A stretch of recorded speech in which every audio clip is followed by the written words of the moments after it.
Have you ever been stopped at gunpoint in your own neighborhood just for going on a morning jog?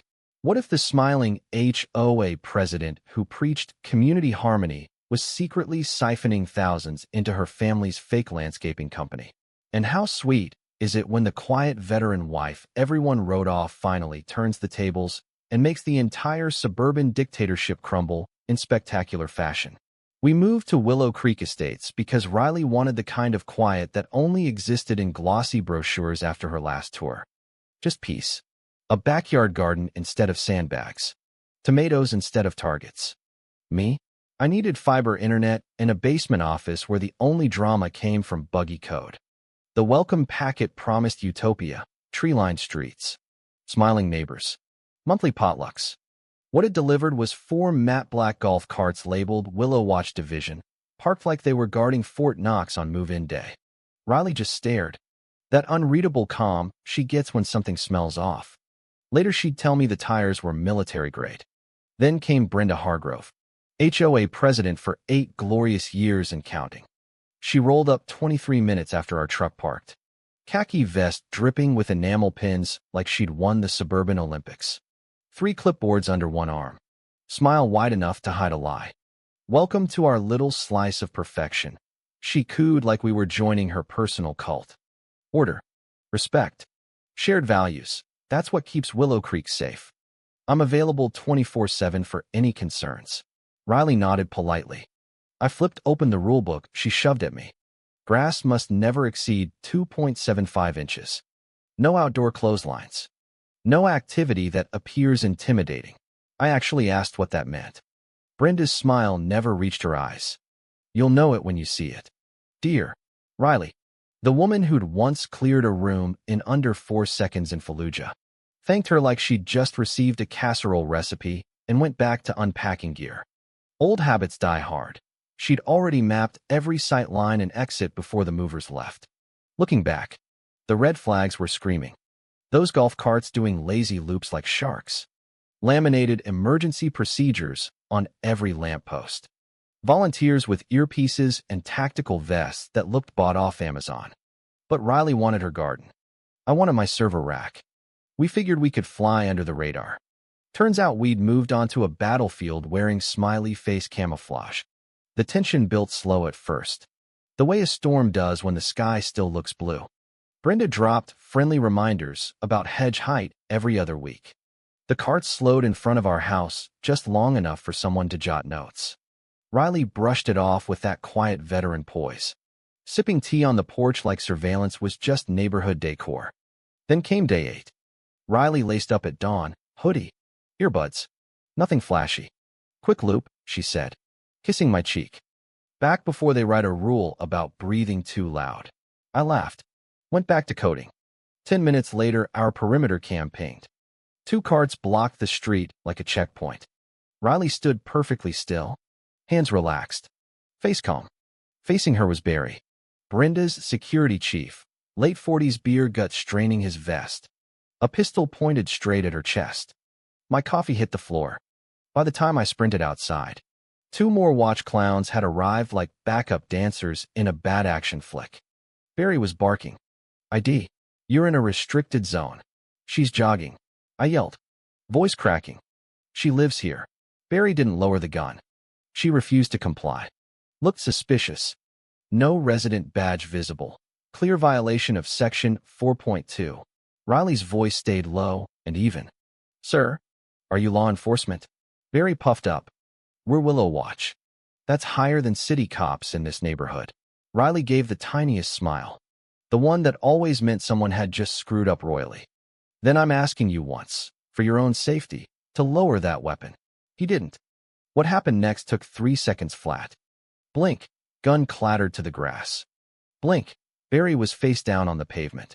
Arm pinned with surgical precision. Riley not even breathing hard. She leaned in and murmured something I couldn't hear. He went still. Real police showed up 5 minutes later. Lights flashing. The watch crew started babbling about assault and disrespecting authority. The young officer asked Riley for ID. She flipped open her wallet. Whatever was inside made his eyebrows shoot up. He studied it, then looked at Barry still groaning on the ground. You're good? Ma'am. Put the toy guns away before somebody gets hurt. The crew stammered about protecting community integrity, but nobody stopped Riley as she walked back to me sipping water like she'd just finished a light stretch. He held it sideways, she said deadpan. Like in a bad movie. I laughed, half shock, half relief. 10 minutes later, Brenda arrived. Clipboard clutched like a shield. She took one look at her chief on the ground, lips pressed thin, and said nothing. But her eyes promised war. Riley just stood there, calm as ever. That was the spark. Because instead of backing down, Brenda doubled down. She didn't know she'd picked a fight with a woman trained to win wars. And we didn't know yet. We'd just become public enemy number one in Willow Creek. The air after that morning didn't calm. It got thick. The humming kind right before lightning. Brenda didn't confront Riley directly again. She didn't have to. The golf carts started rolling past our house every hour on the hour, sometimes stopping long enough to scribble notes, other times idling across the street with mirrored sunglasses and walkie-talkies like they were running a stakeout. One genius even aimed a radar gun at our mailbox. I wish I were kidding. Riley didn't react outwardly. She still drank her tea on the porch, still ran, shorter loops now, closer to home. But I caught the way her head tilted when a cart slowed, how her eyes scanned rooftops. She'd gone from resident to strategist without saying a word. I'd seen that look in places that didn't involve cul-de-sacs. One night, I found her in the backyard installing a new sensor above the garden gate. Thought we had full coverage, I said. She didn't look up, just tightening the perimeter. Another afternoon, she spent an hour drawing lines on a printed map of the neighborhood, plotting escape routes. I joked. No smile. Observation posts. Blind spots. Choke points. They're trying to box us in without crossing their own precious lines. I looked closer and realized she was right. The whole thing had gone from annoying to calculated psychological warfare via passive-aggressive patrols and pamphlets. Meanwhile, I was pulling weeds along the front fence, the same fence Brenda had already flagged in a certified letter for visual noncompliance, when my hand brushed something under a decorative rock. A small voice-activated recorder. Battery fresh. They were bugging our yard. I brought it inside, handed it to Riley. She examined it without a flicker of surprise. "We're on the record now," she said quietly. That night she made a call. I only caught half. "Yes, sir." A couple dates. Flat, understood, then silence. She hung up and looked at me. Time to pull the thread. Next morning she set up her laptop at the dining table and started digging. Not military secrets, public records, HOA bylaws, board minutes, city zoning reports. She cross-referenced vendor payments with landscaping permits and traced everything back to a company called Paradise Greens LLC. Sounded wholesome. Didn't exist beyond a P.O. box and Brenda's cousin listed as director. "What are you hunting?" I asked. "Patterns," she said. "Patterns lead to people. People make mistakes. And Brenda had made plenty." Riley never pulled a thread unless she already knew the whole sweater would unravel. This one started coming apart fast.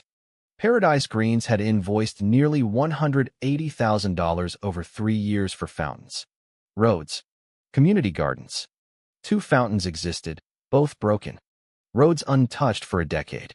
Gardens were weed-choked gravel patches behind the clubhouse with one dying fern and a faded gnome. Riley mapped every payment in a color-coded spreadsheet. I handled the text side, metadata from PDFs, property registries, city records. None matched. "This is a shell," Riley said, pointing at her whiteboard diagram. "Set up under the cousin. No employees. No license. No website." Brenda signed every check. We filed what we had with the Federal Oversight Office. Riley didn't just email. She activated something. 2 days later, a preliminary audit launched. That's when things turned weird. The clubhouse that used to be open daily for community engagement suddenly locked its doors.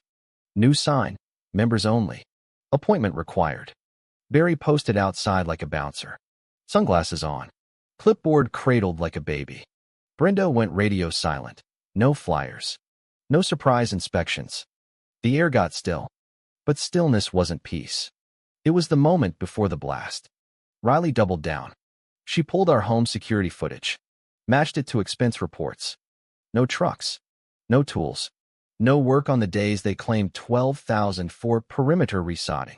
There was Barry on camera that exact day, alone in the clubhouse lot, sipping Diet Coke, tossing peanuts to squirrels. Proof. Riley compiled it into a secure packet and sent it up the chain. "We're not dealing with pettiness anymore," she said. "This is fraud. And fraud gets attention." Later that evening I spotted a kid, maybe 14, with a GoPro on a tripod near the clubhouse. "Just getting B-roll for the neighborhood meme page," he grinned. Turns out the video of Barry's faceplant had already gone mildly viral. Rumors of corruption started whispering through driveways. Riley didn't gloat. She just kept flipping through a thick folder labeled Brenda Hargrove Operating Patterns. I raised an eyebrow. Planning something? That calm, lethal look. Brenda plays the surface. But leverage is always buried deep. We're going to find it. We weren't surviving anymore. We were hunting. It's funny how fast a neighborhood flips from fear to fury. All it took was facts and someone brave enough to hand them out. Riley didn't come out swinging. That wasn't her style. She never raised her voice. Never named names. What she launched was Operation Curb Appeal. Said it with a straight face like it was just another mission. Started with clean flyers. Bullet points. Sources cited. I formatted. Riley supplied the data. Each one showed where dues went versus what was promised. Which projects were invoiced but never happened. How many fines were legally unenforceable. We slipped them under doormats with a polite note. For your records, no action required. She wanted people to think, not follow orders. And they did. Signs started popping up overnight. "Smile, you're being fined." Brenda's face photoshopped on a traffic camera. "HOA equals harass our area." One had her on a dollar bill. "In Brenda we trust. All others pay fines." Brenda fired back with a bulletin threatening citations for unauthorized signage. Nobody took theirs down. Even the reclusive couple at 214, who once threatened to sue a trick-or-treater, put up, "Brenda's not the boss of me." Then the retired lawyer down the street showed up on our porch holding Riley's flyer. "Mind if I copy these? I've got friends on the city council." Riley handed over the original file. "Make as many as you want." By weeks, and the whole block had changed. Patrol carts stopped waving. People stopped waving back. Conversations moved from whispers to open driveways. A petition for a full financial investigation got 68 signatures in 2 days. Brenda tried to fight it with a live stream titled "The Real Victim." She sat in front of an American flag in a blazer 2 sizes too big, called herself Madam President 6 times, and labeled Riley's evidence a domestic misinformation campaign deepfaked by hostile actors. Riley watched 10 seconds, then muted it. "She used clip art of a gavel and an eagle," I said, choking back laughter. "And that's a tank next to your photo?" Riley deadpanned. "Leopard 2A6. German make. Nice detail."